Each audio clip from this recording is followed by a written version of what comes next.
Hello dear friends, എല്ലാവർക്കും പുതിയ വീഡിയോയിലേക്ക് സ്വാഗതം. അപ്പോൾ ഞാൻ ഇന്ന് എത്തിയിട്ടുള്ളത് അതേപോലത്തെ നല്ല ക്രിസ്പി ആയിട്ടുള്ള ദോശയും അതുപോലെ നല്ല സോഫ്റ്റായിട്ട് പഞ്ഞി പോലത്തെ ഇഡ്ഡലി ഉണ്ടാക്കാൻ എങ്ങനെയാണ് മാവ് തയ്യാറാക്കുക എന്നുള്ള റെസിപ്പി ആയിട്ടാണ്. സെയിം മാവ് തന്നെയാണ് കേട്ടോ ഞാൻ രണ്ടും ഉണ്ടാക്കാൻ വേണ്ടിയിട്ട് ഉപയോഗിക്കുന്നത്.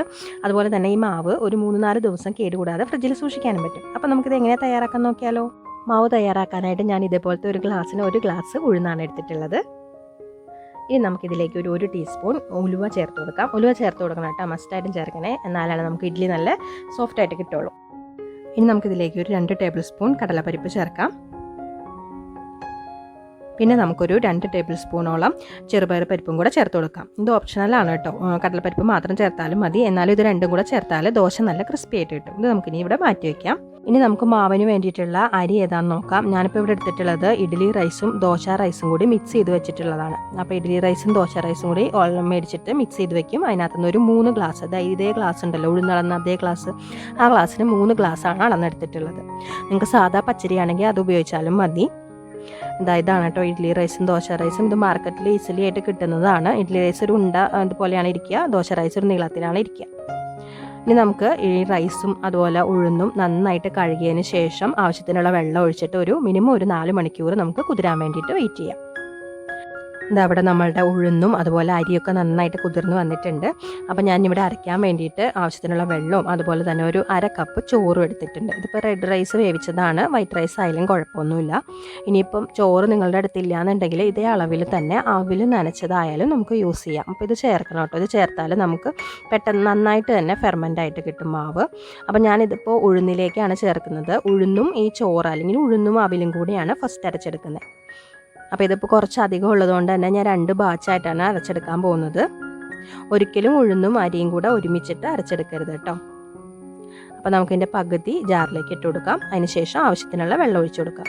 അപ്പോൾ ഉഴുന്നരയ്ക്കുമ്പോൾ എപ്പോഴും കുറച്ച് മേലെ വെള്ളം നിൽക്കാൻ പാകത്തിന് വെള്ളം ചേർത്ത് കൊടുക്കുക. ജസ്റ്റ് ഒന്ന് മേലെ നിന്നാൽ മതി. ഇത് അരച്ചെടുത്തിട്ടുണ്ട്. നമുക്ക് ബൗളിലേക്ക് ചേർത്ത് കൊടുക്കാം. പിന്നെ ഞാനിവിടെ അരയ്ക്കാൻ ഉപയോഗിക്കുന്ന വെള്ളം കുറച്ചൊന്ന് ഫ്രിഡ്ജിൽ വെച്ച് തണുപ്പിച്ച വെള്ളമാണ് കേട്ടോ. അല്ലാന്നുണ്ടെങ്കിൽ ചിലപ്പോൾ നമ്മളിങ്ങനെ കുറച്ച് നേരം അരയ്ക്കുമ്പോൾ ജാറ് ചൂടായിട്ട് മാവും ചൂടാവാനുള്ള, അതായത് ഒന്ന് വേവാനുള്ള ചാൻസ് ഉണ്ട്. അപ്പോൾ അങ്ങനെ വെന്ത് പോയാൽ കറക്റ്റായിട്ട് ഫെർമെൻ്റ് ആവില്ല. അപ്പോൾ അതുകൊണ്ട് കുറച്ച് തണുത്ത വെള്ളം ഉപയോഗിക്കുന്നതായിരിക്കും നല്ലത് മാവ് അരയ്ക്കുമ്പോൾ. ഇനി നമുക്ക് ബാക്കിയിരിക്കുന്ന ഉഴുന്നും കൂടെ അരച്ചെടുക്കാം. അപ്പോൾ ഉഴുന്ന് മൊത്തത്തിൽ അരച്ചിട്ടുണ്ട്. ഇനി സെയിം ജാറിലേക്ക് തന്നെ നമുക്ക് അരി ഇട്ട് കൊടുക്കാം. അരി ഞാൻ 2 ബാച്ചായിട്ടാണ് അരച്ചെടുക്കുന്നത്. ഇനി നമുക്കതിലേക്ക് ആവശ്യത്തിന് വെള്ളം ചേർത്ത് കൊടുക്കാം. അരിയിൽ വെള്ളം ചേർക്കുമ്പോൾ നമ്മൾ മേലെ നിൽക്കണ്ട, കുറച്ച് താഴെ നിന്നാൽ മതി. നമുക്കത് അരച്ചെടുക്കാം. അരി അരയ്ക്കുമ്പോൾ ശ്രദ്ധിക്കേണ്ടത് ഒരിക്കലും ഫൈനായിട്ട് അരയ്ക്കരുത്. ചെറിയ തരികൾ ഉണ്ടാവുന്ന രീതിയിൽ വേണം അരച്ചെടുക്കാനായിട്ട്.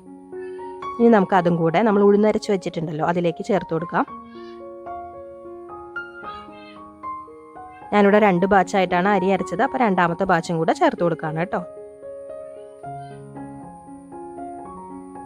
ഇനി നമുക്കിത് രണ്ടും കൂടെ നന്നായിട്ട് മിക്സ് ചെയ്ത് യോജിപ്പിക്കാം. കൈകൊണ്ട് തന്നെ ഒരു 2-3 മിനിറ്റോളം നന്നായിട്ട് മിക്സ് ചെയ്ത് യോജിപ്പിക്കുക. നമ്മളിങ്ങനെ കൈകൊണ്ട് യോജിപ്പിച്ച് കഴിയുമ്പോഴാണ് മാവ് നല്ലപോലെ ഫെർമെൻ്റ് ആയിട്ട് വരിക. ഇതിപ്പോൾ നന്നായി മിക്സ് ചെയ്തിട്ടുണ്ട്. നമുക്കിനി ഇത് അടച്ചു വെച്ചിട്ട് മിനിമം 12 മണിക്കൂറോളം വയ്ക്കണം ഫെർമെൻ്റ് ആയിട്ട് വരാനായിട്ട്. ഇപ്പോൾ ഞാൻ ഓവർനൈറ്റാണ് വയ്ക്കുന്നത്. അപ്പോൾ അതിൻ്റെ മേലെ ഒരു കട്ടിയുള്ള തുണി കൂടെ ഇട്ട് കൊടുത്തിട്ടുണ്ട് കേട്ടോ. തണുപ്പ് കാലങ്ങളിൽ മാവ് പെട്ടെന്ന് പുളിച്ച് കിട്ടാൻ വേണ്ടിയിട്ടാണ് ഇങ്ങനെ ചെയ്യുന്നത്. അപ്പോൾ രാവിലെ എടുത്ത് നോക്കുകയാണ്. മാവ് നന്നായിട്ട് ഫെർമെൻ്റ് ആയിട്ട് പൊങ്ങി വന്നിട്ടുണ്ട്. ഇനി നമുക്ക് ഈ മാവ് ഒന്ന് ഇളക്കിയതിന് ശേഷം വേറൊരു ബൗളിലേക്ക് കുറച്ച് ഒഴിച്ചു കൊടുക്കുക. അതായത് ഇഡ്ഡലി ഉണ്ടാക്കാൻ ആവശ്യത്തിനുള്ള മാവ് മാത്രം ഞാൻ വേറൊരു ബൗളിലേക്ക് മാറ്റുകയാണ്. ഞാൻ ഫസ്റ്റ് ഡേയിൽ ഇഡ്ഡലിയാണ് കേട്ടോ ഉണ്ടാക്കാറ് എപ്പോഴും. അതിന് ശേഷമാണ് ദോശ ഉണ്ടാക്കാറുള്ളൂ.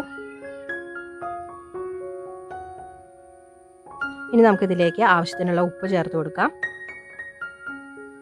ഉപ്പ് ഉണ്ടാക്കുന്നതിന് തൊട്ട് മുമ്പായിട്ട് മാത്രമേ ഞാൻ ചേർത്ത് കൊടുക്കാറുള്ളൂ. എന്നിട്ട് നന്നായിട്ട് ഒന്നുകൂടെ മിക്സ് ചെയ്യാം. ഇങ്ങനെ മിക്സ് ചെയ്ത് ഒരു 2 മിനിറ്റ് വെച്ചതിന് ശേഷം നമുക്കിവിടെ മാവ് റെഡിയാണ് ഇഡ്ഡലി ഉണ്ടാക്കാനായിട്ട്. നമുക്കിനി ഇത് ഇഡ്ഡലി തട്ടിലേക്ക് ഒഴിച്ചു കൊടുക്കാം. ഇഡ്ഡലി തട്ട് അപ്പം ഇഡ്ഡലി ഉണ്ടാക്കുന്നതിന് മുമ്പായിട്ട് നല്ലപോലെ കുറച്ച് നല്ലെണ്ണയൊക്കെ പുരട്ടി വെക്കുക. അപ്പോൾ നമുക്ക് ഇഡ്ഡലി പെട്ടെന്ന് തന്നെ ഇളക്കിയെടുക്കാനും പറ്റും. അതുപോലെ ഇഡ്ഡലിക്ക് നല്ലൊരു വാസനയൊക്കെ കിട്ടും.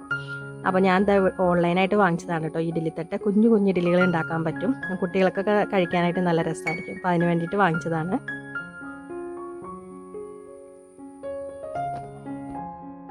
ഇതാ കണ്ടില്ലേ, നമ്മുടെ കുഞ്ഞൻ ഇഡ്ഡലിയും വലിയ ഇഡ്ഡലിയൊക്കെ റെഡി ആയിട്ടുണ്ട്. നിങ്ങൾക്ക് വീഡിയോയിൽ കാണാൻ പറ്റുമല്ലോ, നല്ല സോഫ്റ്റാണ് ഇഡ്ഡലി, നല്ല ടേസ്റ്റുമാണ്. അപ്പോൾ നിങ്ങൾ ഇനി നെക്സ്റ്റ് ടൈം മാവ് തയ്യാറാക്കുമ്പോൾ ഇങ്ങനെയൊന്ന് തയ്യാറാക്കി നോക്കൂ കേട്ടോ. നിങ്ങൾക്കും ഉണ്ടാക്കാൻ പറ്റും നല്ല സോഫ്റ്റ് ആയിട്ടുള്ള ഇഡ്ഡലിയും ദോശയൊക്കെ. അതുപോലെ തന്നെ നിങ്ങൾ ഇഡ്ഡലി റൈസും ദോശ റൈസും കിട്ടുമെങ്കിൽ മേടിക്കുക, അതാണ് ഏറ്റവും നല്ലത്. ഇതാണ് ഞാൻ ഈ മാവ് കൊണ്ട് ഉണ്ടാക്കിയിട്ടുള്ള ദോശ. ഇത് പനീർ ദോശയാണ് കേട്ടോ ഇപ്പം ഉണ്ടാക്കിയിട്ടുള്ളത്. അപ്പോൾ ദോശ ഉണ്ടാക്കുമ്പോൾ ബാറ്റർ ഞാൻ വേറൊരു പാത്രത്തിലേക്ക് ഒഴിച്ചതിന് ശേഷം അതിൽ കുറച്ച് ഒരു 2-3 ടീസ്പൂൺ വെള്ളം കൂടി ചേർത്ത് കൊടുക്കും. എന്നിട്ടാണ് അതിൻ്റെ ബാറ്റർ ഒന്ന് റെഡിയാക്കി എടുക്കുക.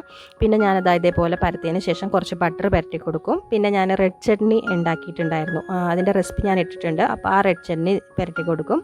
പിന്നെ അതിലേക്ക് കുറച്ച് ക്യാരറ്റും അതുപോലെ പിന്നെ പനീറും ഒക്കെ ഗ്രേറ്റ് ചെയ്തിട്ട് കൊടുക്കും. അപ്പോൾ നമുക്ക് നല്ല ഹെൽത്തി ആയിട്ടുള്ള ഒരു ബ്രേക്ക്ഫാസ്റ്റ് തന്നെയാവുമല്ലോ ദോശ. വെറുതെ പ്ലെയിൻ ആയിട്ടുള്ള ദോശ കഴിച്ചാൽ നമുക്ക് കാർബോഹൈഡ്രേറ്റ് മാത്രമല്ലേ കിട്ടുള്ളൂ. ഇതിപ്പോൾ വെജിറ്റബിളും പനീറും ഒക്കെ ആഡായിട്ട് നല്ല ഹെൽത്തി ആയിട്ടുള്ള ഒരു ബ്രേക്ക്ഫാസ്റ്റ് കഴിക്കാൻ പറ്റും. അപ്പോൾ നെക്സ്റ്റ് ടൈം ദോശ ഉണ്ടാക്കുമ്പോൾ ഇതുപോലെ ഒന്ന് ട്രൈ ചെയ്ത് നോക്കൂ കേട്ടോ. ഇതപ്പോൾ ഒരു സൈഡ് നല്ലപോലെ ക്രിസ്പി ആയിട്ട് വന്നിട്ടുണ്ട്. നമുക്കിത് പാനിൽ നടത്തിയെടുത്തതിന് ശേഷം ഉപയോഗിക്കാം. കണ്ടോ, നല്ല റെഡ് കളറിൽ നല്ല ക്രിസ്പി ആയിട്ടുള്ള ദോശയാണിത്. അപ്പോൾ നിങ്ങളെല്ലാവരും നെക്സ്റ്റ് ടൈം ദോശ ഇതുപോലെ ഒന്ന് ട്രൈ ചെയ്ത് നോക്കൂ കേട്ടോ, നല്ല ടേസ്റ്റാണ്. അപ്പോൾ ഇത്രയ്ക്കേ ഉള്ളൂ ഇന്നത്തെ വീഡിയോയിൽ. നിങ്ങൾക്ക് എല്ലാവർക്കും ഇഷ്ടമായെന്ന് വിചാരിക്കുന്നു. Thanks for watching. Bye bye.